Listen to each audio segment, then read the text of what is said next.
তো আজ মহাপবিত্র অপরা একাদশীর শুভেচ্ছা সকল বন্ধুদেরকে জানাই। তো আজ আমার গিরিশোনা এই যে একটা নতুন গেঞ্জি পরেছে, যে স্যান্ডো, এই যে গিরিশোনা, আর সবাইকে রেড কালার পরেছে, মধুসূদন, মদনমোহন, কেশব আর এই বলরাম।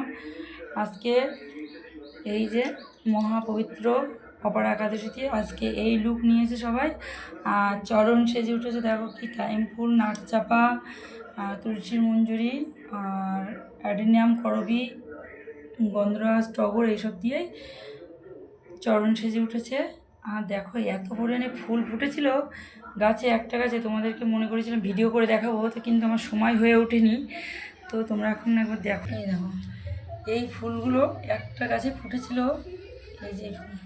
আর এখানে এই যে সব চরণ সাজিয়ে দিয়েছি নিচে দিয়ে।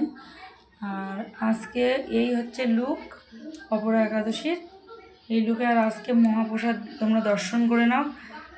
এই যে মহাপ্রসাদে কী কী আছে দর্শন করে নাও, ভোগ দর্শন।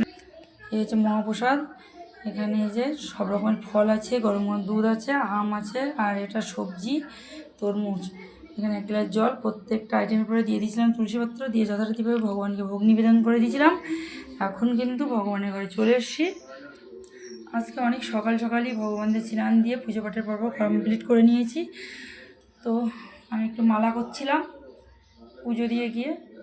তো এখন ভগবানের ঘরে এলাম, এসে এখন প্রসাদটা নিয়ে যাব, সবাই প্রসাদ পাবো, আর ভগবানকে বিশ্রামে দিয়ে যাবো একটু। তো আজকের এই হচ্ছে লুক। তো তোমরা একটু জানিও তো আমাদের ছোট ছোট শর্ট শর্ট ভিডিও তোমাদের কেমন লাগে, অবশ্যই একটু কমেন্ট করে জানিও, আর একটু পাশে থেকো, সাপোর্ট করো। তা এই গিরিশোনার একই রকম গেঞ্জি কিন্তু 4টে হয়ে গেছে, মনে হবে যে একরকম গেঞ্জি, না এটা নতুন গেঞ্জি। এই যে, আর এই আমটার একটা বিশেষ ঘটনা আছে। এই যে এই বড় টাটি দেখছি, এটা আমার বাড়ির সামনে একটা কাকিমা, মানে কাকিমার ছেলেদের ভাই রাখি, তো ওই কাকিমাদের বাড়ি মা গেছিলো, তো এই আমটা দিয়েছিল 3টে আম দিয়েছে টোটাল। তো এটা সবথেকে বড় আম, তো জানি না, এখন প্রসাদ পেলে বুঝতে পারবো কেমন মিষ্টি। তো সেটা ভগবানে বলেছিল গোপালকে দিতে, তো এটা পুজোয় দিয়েছি আজকে একাদশীর দিন, এটা দিয়ে দিয়েছি পুজোয় কৃষ্ণের জন্য।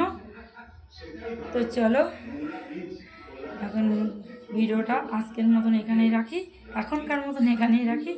দেখা হচ্ছে নেক্সট ভিডিওতে। ততক্ষণে তোমরা সুস্থ থাকো, সাবধানে থাকো। রাধে রাধে।